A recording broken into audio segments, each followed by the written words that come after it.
Dice la historia que el proyecto de comunicar por ferrocarril la ciudad de Guadalajara con la entonces Villa de Chapala estuvo siempre marcado por la mala suerte. Un poco más de 50 años duraron los tapatíos con la persistente idea de construir este ferrocarril, pero una tras otra las iniciativas fracasaron y cuando al fin se estableció el servicio, este apenas pudo durar 6 años. Era ya la segunda mitad del siglo XIX y a medida que se fueron descubriendo las bellezas naturales de Chapala y las virtudes curativas de su clima y sus aguas termales, empieza a crecer en Guadalajara y en los tapatíos el interés por mejorar la comunicación vial con el lago. Durante muchas décadas habían sido las diligencias y las carretas, además de las bestias de carga, los únicos medios de transporte para llegar a la laguna. Pero con el surgimiento del interés turístico y la necesidad de explotar el potencial económico de la ruta de Chapala, que comprendía varias prósperas haciendas, se concibe la idea de construir un ferrocarril a fin de satisfacer tanto la demanda de pasaje como el envío de carga. La idea general de crear una buena comunicación entre Guadalajara y la villa de Chapala es mucho más antigua de lo que se cree. Don Friedrich Wilhelm Heinrich Alexander von Humboldt, o mejor conocido como el Barón de Humboldt, ya había considerado el proyecto de la canalización del Río Grande o de Santiago para hacerlo en parte navegable, mismo proyecto que fue acariciado en el año de 1833 por el gobernador Pedro Tamés y resucitado por el ingeniero Juan B. Matute en 1871. Y fue justamente en este año cuando el gobernador Ignacio Luis Vallarta aprueba el plan del ingeniero Matute para canalizar parte del Río Grande, obra rimbombante que contemplaría con un ferrocarril que partiendo de Guadalajara llegara a la entonces lejana población del Salto. No obstante, este proyecto, igual que otros muchos, fue exaltado por el gobierno, pero nunca se realizó.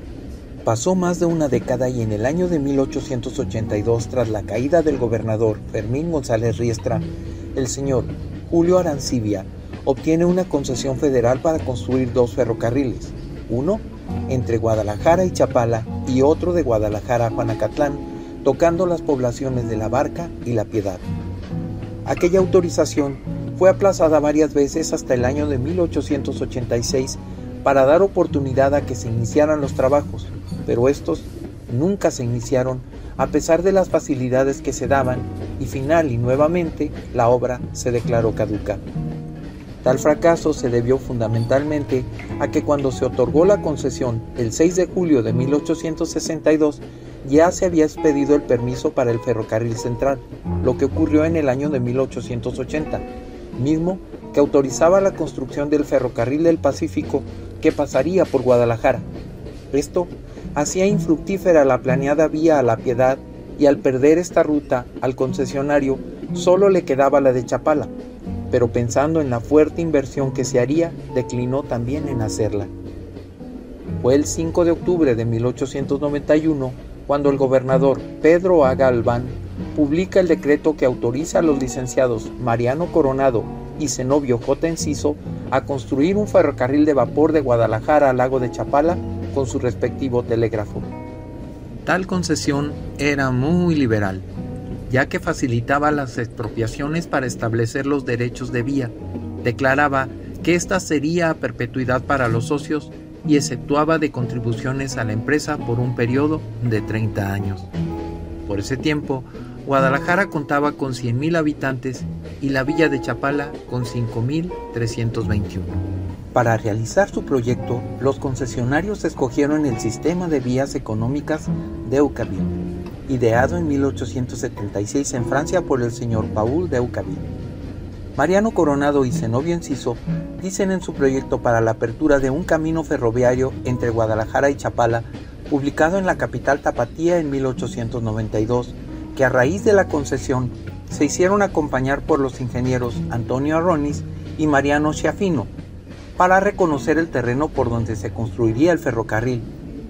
Partiendo de la garita de Mexicalcingo, se sigue al puerto y pueblo de Santa María, pasa por San Sebastián, Toluquilla, las haciendas del Cuatro, Santa Cruz, Zapote, La Calera, La Huerta, Santa Rosa, Cedros y Buenavista, y se llega luego al pueblo de Islahuacán de los Membrillos, y de allí al derrotero final, que es la villa de Chapala.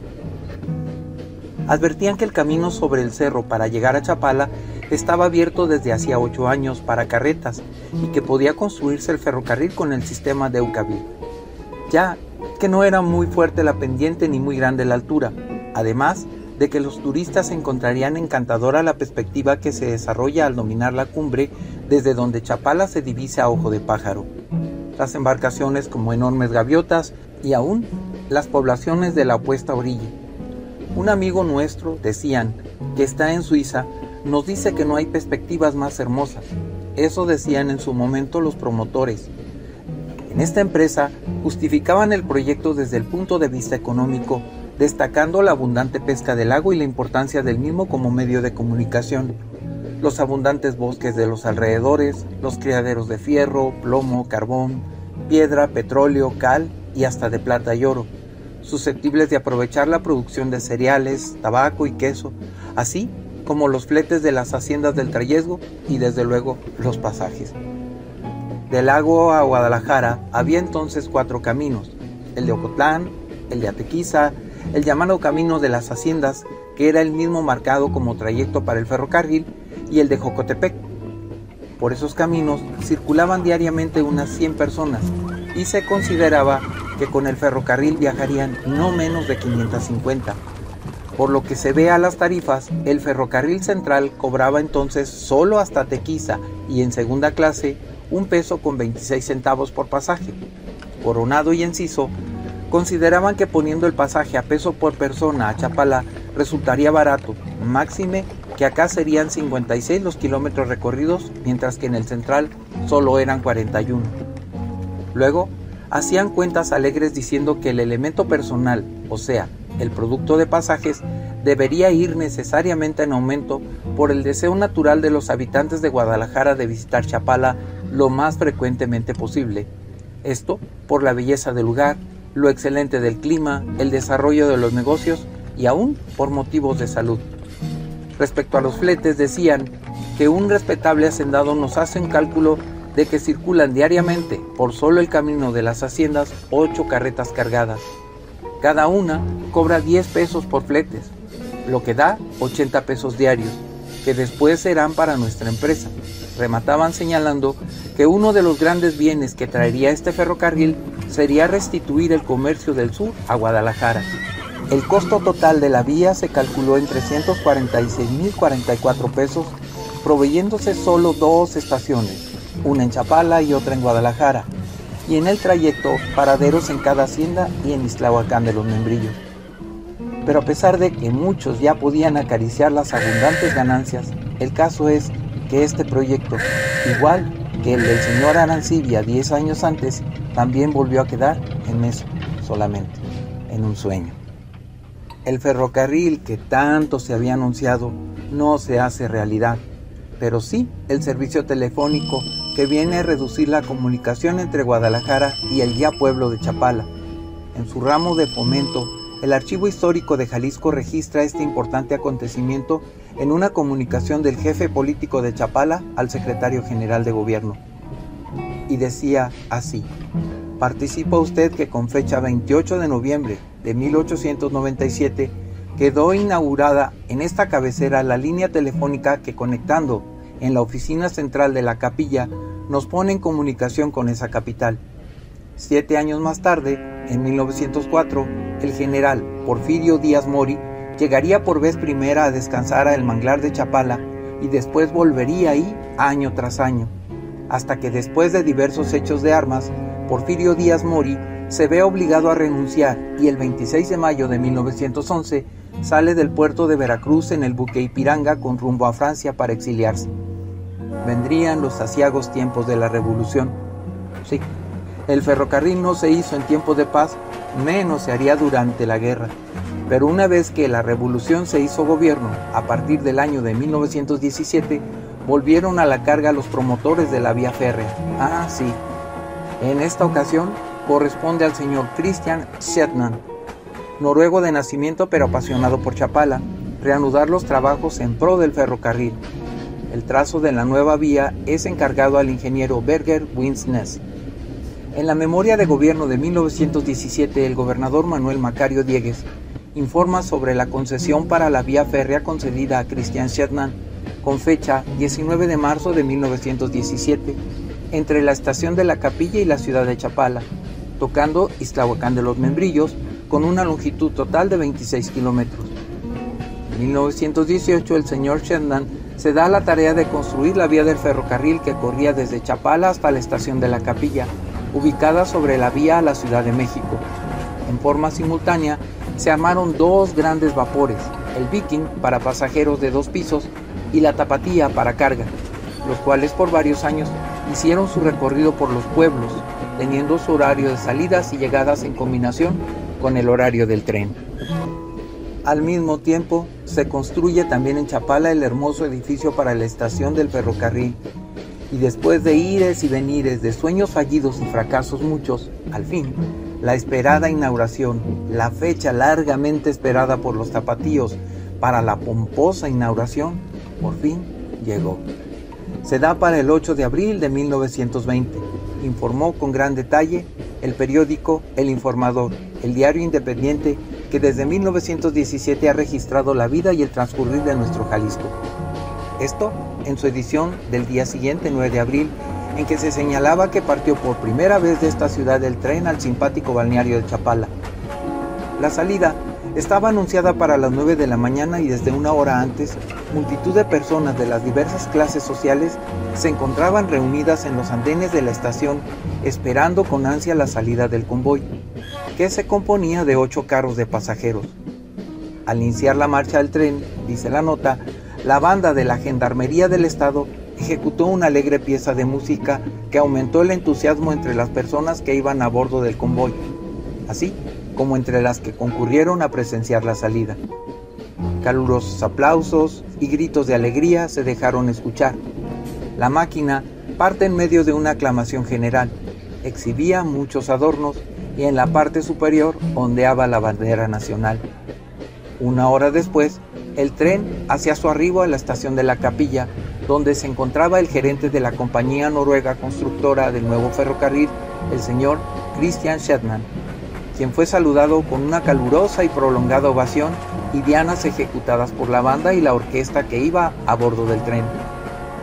Siendo las 12 horas y 45 minutos de ese 8 de abril de 1920, fue recibido el tren en Chapala en medio de un indescriptible júbilo. Más de 1000 personas estaban reunidas tanto en los andenes de la estación como en los sitios cercanos. Todos querían ver el tren.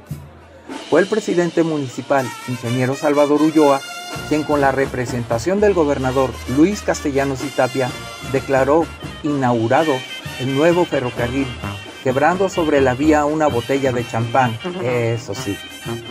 La comitiva se dirigió luego al edificio de la estación, donde se sirvió un exquisito lunch beer.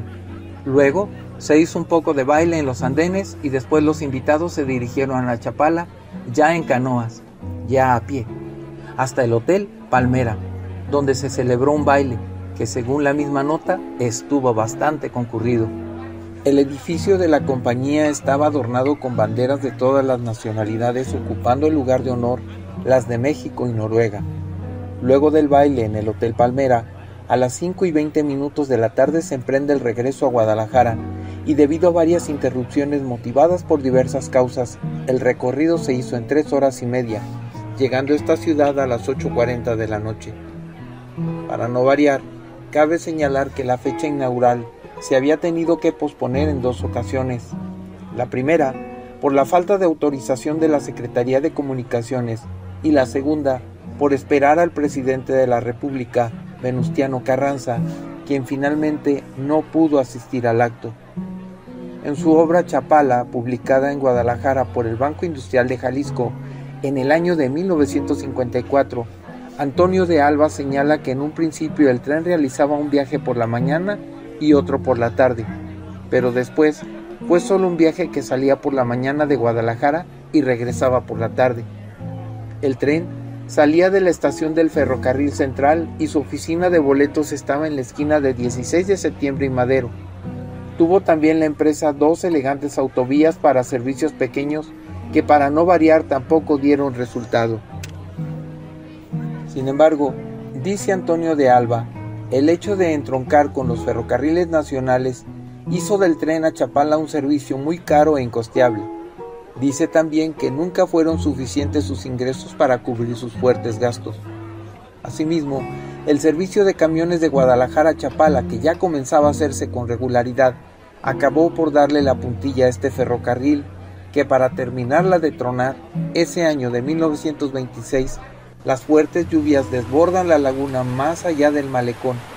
El agua subió hasta cubrir más de la mitad de los carros, quedando finalmente abandonado. Por el mes de agosto de 1926, tanto la prensa local como la nacional se refería con insistencia al desbordamiento del lago de Chapala y a las medidas que se adoptaban para disminuir los daños en las cementeras y fincas de la ribera. La dirección de la quinta zona de aguas, dependiente de la Secretaría de Agricultura y Fomento, dice la revista Jalisco Rural e Industrial en septiembre de 1926.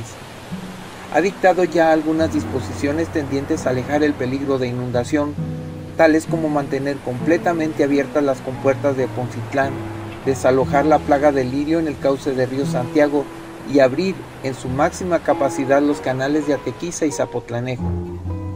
A pesar de estas medidas, el agua de Chapala subió cerca de 1 metro sobre el piso de la estación, anegándola, con el resultado de que fue abandonada la empresa ferroviaria, así como sus instalaciones. Terminada la empresa y para utilizar la vía existente, un señor de Chapala de apellido Arciniega puso por su cuenta unos autovías que él mismo construyó y que dieron servicio durante algún tiempo, pero a la larga también tuvieron que dejar todo por la paz. De los persistentes afanes de más de medio siglo por parte de los tapatíos para establecer comunicación ferroviaria con Chapala, solo quedaron las ruinas de la estación, hermoso edificio construido a todo lujo, pero que acabó convirtiéndose en algún momento en un establo de animales y trojes de rancho. Finalmente, los hijos del exgobernador Jesús González Gallo lo donan hace más de 20 años al gobierno del estado para convertirlo en un sitio para la promoción cultural. En ese Chapala, donde según el pintor musical de México, don Pepe Guizar, las almas suelen hablarse de tú con Dios, el servicio del tren solamente duró 6 años.